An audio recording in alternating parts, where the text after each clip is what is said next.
Last month, I went viral. It was cool. I was talking about the 3 failures of Drake with the song The Heart Part 6. And even cooler was last week. I was with Justin Hunt on his show on YouTube talking about how can Drake come back. So this is great moments for me. You know, it's nice going viral, and it's even better working with one of my heroes here on this platform.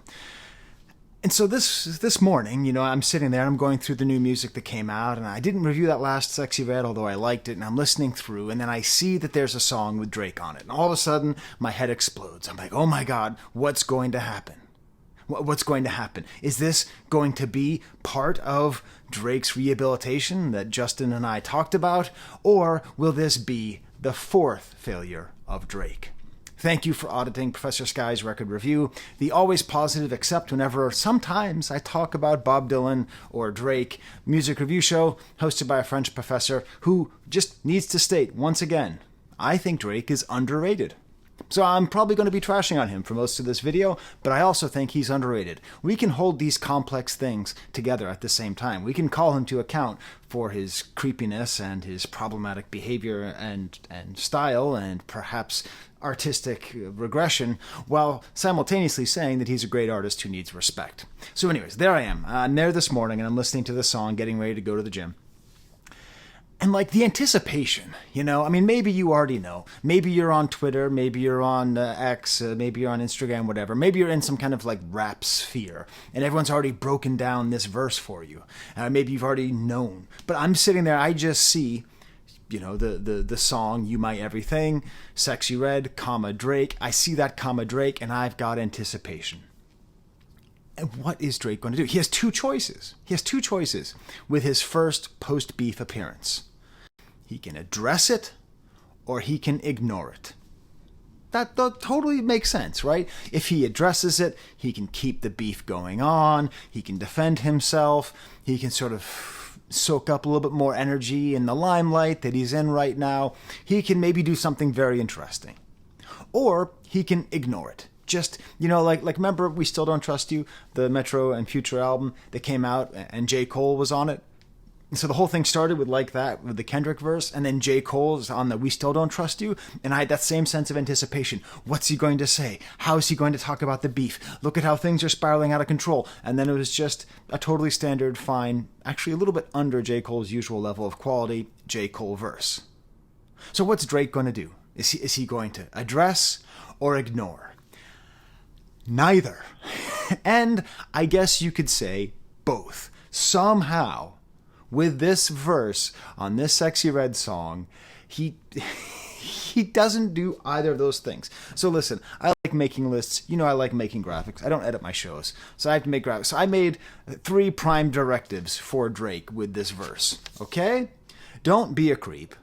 Don't sound like a colonizer, and don't help ops. I don't like using that term because I'm a 46-year-old man using, you know, the young people lingo, but I didn't know if I could fit enemies on there. And spell check is a hell of a thing, and I'm not sure if I would have spelled enemies correctly. I probably would have, but who knows. All right, it's good to be honest with your mistakes. I also had to make sure I spelled colonizer right because I'm a French professor, and so I was tempted to write an S in there, but there's a Z. Doesn't matter. So those are the 3 things he has to try to avoid doing in this verse. Now, the song itself, cool. Take Heath. I think Take Heath is really nice in this kind of lane. It's sort of a thug love song, which we've been listening to for 25 years.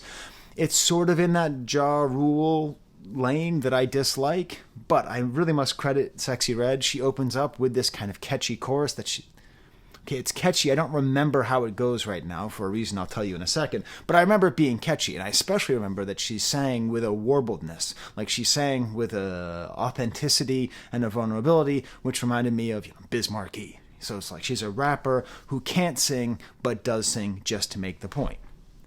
So, good. That's fine. So let's just get to the part we're all thinking about. I may end up reviewing Sexyy Red.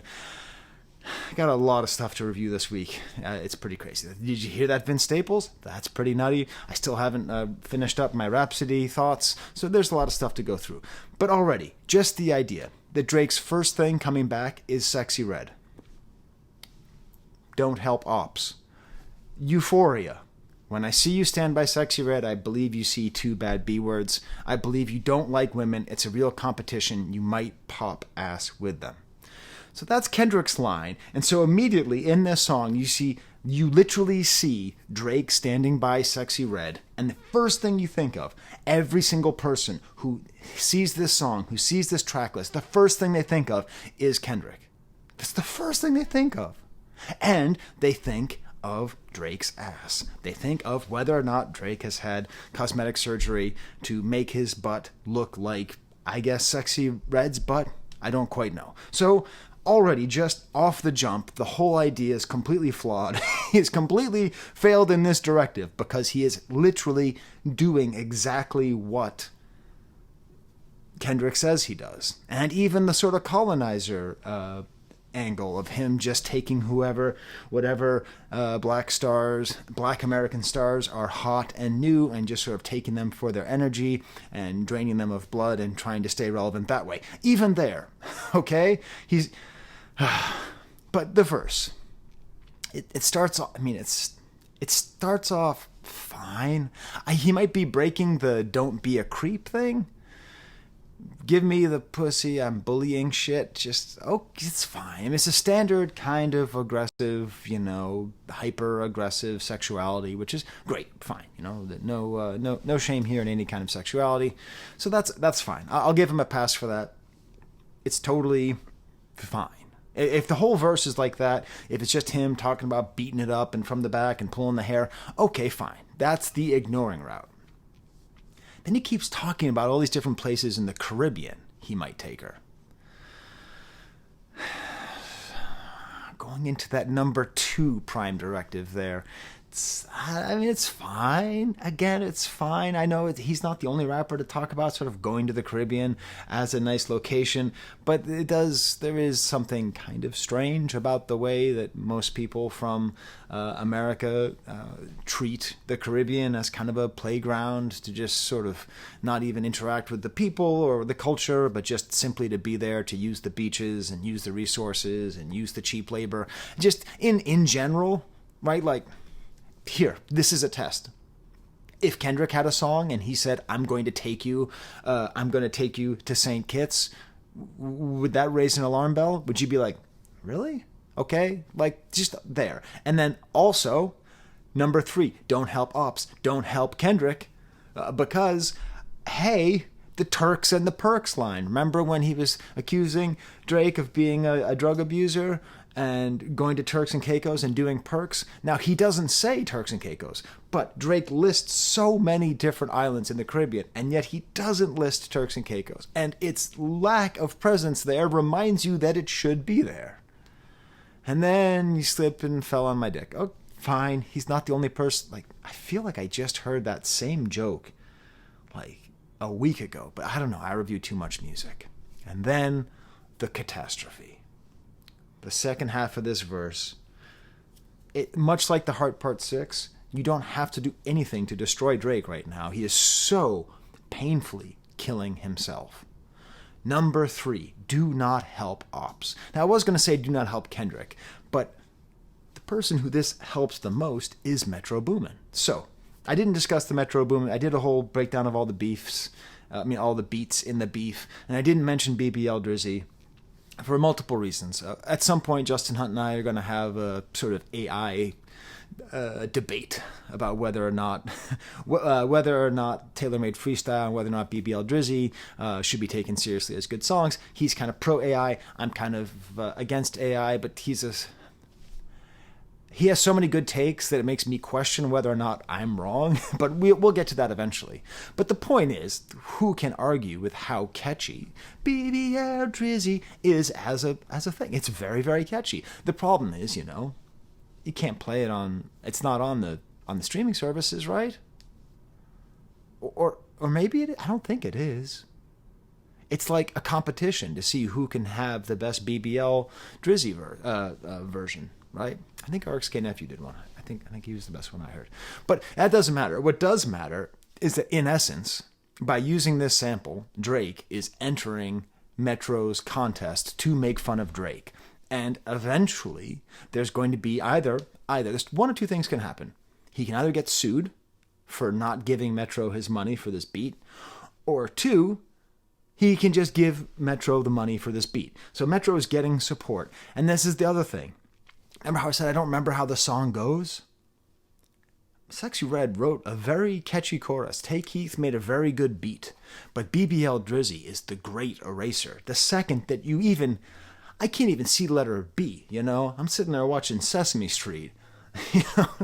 And it's a B is for biscuit, and biscuit is for me. And I'm just like, BBL cookie. You know, it's that strong. It's that catchy of a song. It's the great eraser. I don't even remember the hook to the song. Because I'm just thinking about Metro's beat. Metro's weird AI beat. And then, why is Drake using it? He's trying. He's trying very carefully. So I have allergies as well, in addition to my esteemed colleague from Connecticut. We both are part of a huge cocaine ring. We both have allergies, so I touch my nose a lot. So, he's trying to take BBL Drizzy and make it like he's trying to take that term for himself, you know? It's used against him, and he's now going to try and use it for him. First of all, let's just say one thing. If Drake did get a Brazilian butt lift for himself, I don't think there's any shame in that. You know, I mean, I understand why. We like to laugh at powerful people when they have some kind of weakness. You know, Elon Musk's hair plugs, right? You notice how his hair gets better? You know, he loses less hair as time goes on. That's not how things work, right? So we all like to laugh at that. And I guess the idea of Drake needing a Brazilian butt lift or getting a Brazilian butt lift is funny because he's so powerful and all that. But I just, you know, hey, I don't make fun of anyone for using Ozempic or Brazilian butt lifts or whatever. If you're in the public sphere, you have certain pressures on you. I can't blame. I gotta say, you know, I'm lucky. I'm 46 years old. My hairline's holding pretty well. But also, you know, I'm over 6 foot tall. I'm a white guy. So that means, you know, I could use a BBL. You know, but seriously, you know, I got that bleg. Back to leg. You know, like I have at times in my life said, damn it, why don't I have a butt? You know? And that's okay. You know, that's the nature of the world that we live in. Unfortunately, I think I'm okay. I think I've made it this far in life. I don't think I need any cosmetic surgery, but who knows? Maybe I'll get super duper popular and I'll be doing shows and I'll get up in my head. The point is, even if I understand why we would clown on Drake for getting a BBL, but even if we did, it's not like that's just a little funny. That's nothing to be ashamed of. But then we listen to Drake's verse. Me and the surgeon got history.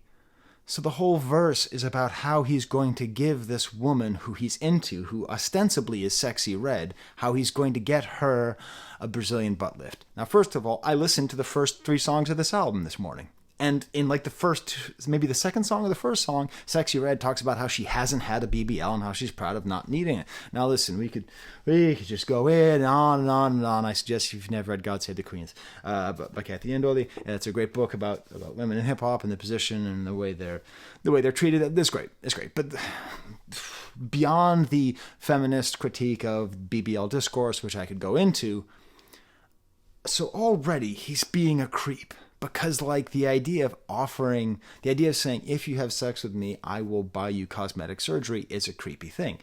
Drake's not the only person to say this. A lot of people say it. That there's a weird exchange value in sex that female rappers and male rappers take part in. It's a whole complicated network of frankly, just patriarchy gone mad. Okay, that's really what's happening here. And you hear it with female rappers, if you have male rappers. But when you're Drake, when you're being accused of all these things, of being a creep, of being a colonizer, of being a manipulator, and your first verse is, if you have sex with me, I will buy you plastic surgery. That is creepy, and that is manipulative. Rule number 1, Drake, don't be a creep. I've changed a lot of girls' lives for real. Ugh. They need a new body. They hitting me. Ay. Dude, that doesn't rhyme. BBL Drizzy, they want a new body, they ask me for it. Still not rhyming. Maybe I should have put number 4, rhyme. But listen, Drake's got charisma, so he doesn't always need to rhyme, I guess. Okay? the last one, he did it for free because I sent so many past ones for him. Seriously, like, did he fire everybody who helps him? I don't think he only uses ghostwriters. I think he has people who help him. I think he has a team. I think a lot of rappers have teams. Okay, I'm not criticizing him for that in this one, but just like so many past ones for him. And then, but Red, don't even worry about all that ish. Just keep it natural for him, I swear. So he has this whole verse like, I'm going to get you a BBL. And then he's like, actually, you don't need it. So what's the point of this verse? What is any of this doing? Why is this here? Except to use the BBL Drizzy. Except to remind us of the amazing song that Metro Boomin had made for him by a computer, right? Like, except for reminding us of that, why is he doing it? He is addressing and not addressing it at the same time. Just keep it natural for him, I swear. I got a passion for you, I swear. I got an attraction for you, I swear. You think I'm a bachelor girl, but I swear. Just the weakest of sauces. This is, so, you know, I go to the YMCA and I get free coffee. I have a whole coffee economy. It's not very good coffee. It's what they call in French, sock juice, jus de chaussure, okay? Like, that's the kind of coffee I drink, but it's free. You know, coffee is expensive, all right? I'm getting way too personal here. I'm talking about my plans to go to get a BBL, and I'm showing you my dirty gym socks because that's the kind of coffee that I'm drinking. This is the sock juice of lyrics. I got a passion for you, I swear. I got an attraction for you, I swear. Like, bachelor girl, I swear. But like, I swear what? Like none of it. Like he's swearing that he's attracted to her. Like, you don't need to, that's not like a thing that you have to swear on. Like, you might have to swear you're going to be faithful. You might have to swear you're going to be good. You might have to swear that I care. Like, I care for you, I swear. But I'm attracted to you, I swear. That's not even something that you swear on. But okay, let's give him the benefit of the doubt. He probably did this fairly quickly and he's just kind of going through. Let's give him props for not using the people who help him write lyrics. You ain't got your masters, but I stay breaking your back in the master bedroom, I swear. Drake, did you read number 2? Do you understand?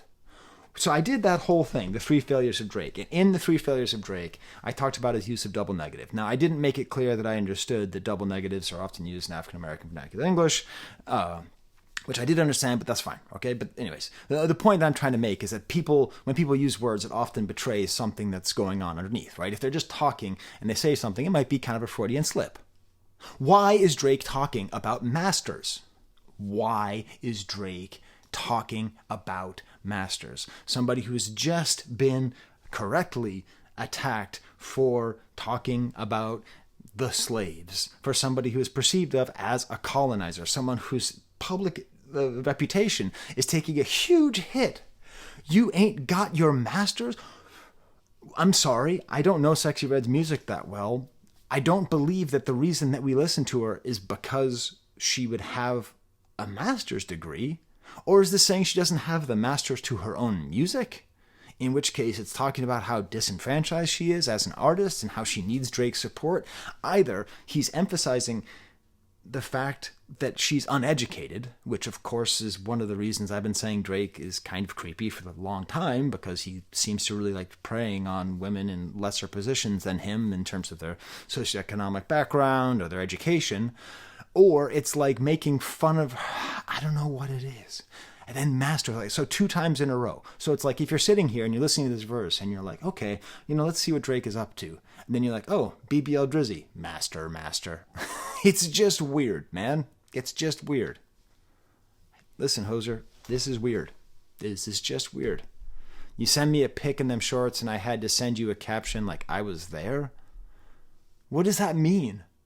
I had to send you a caption like, what does that mean? You the hood B word of my dreams, sexy girl, just ask for me and I'm there. So going back to this, the way, and I discussed this in my most recent video on the whole beef, where Drake has that whole line about I'll send you back to public housing, I'll send you back to metro housing, like the way that he is so proud of taking women in financially precarious positions, picking them up, giving them money, which is meaningful to them and meaningless to him because he has so much money, and then just discarding them. And so in the very, very end, he reminds you that he just likes, like we're talking about, okay. All of this stuff. Don't be a creep. Don't sound like a colonizer. Don't help ops. This last line is all of it. Because if we understand Drake as a very rich person who grew up with some amount of material comfort, referring to a black American woman as a hood B-word, that is... all I'm saying is, if you agreed with Kendrick in the first place, like most of the country appears to have done, like most of the world must have done, that line rings, ding, ding, ding. He sounds like a manipulator. He sounds like a creep. He sounds like a colonizer who's just taking his place. He's taking his money and his power, and he's going in to extract sexual favors for minimal amounts of money. He's throwing what is equivalent to $1 to him at these women in order to use them. So there you go. How does it go? I can't remember. I apologize, Take Keith. I apologize, Sexyy Red. You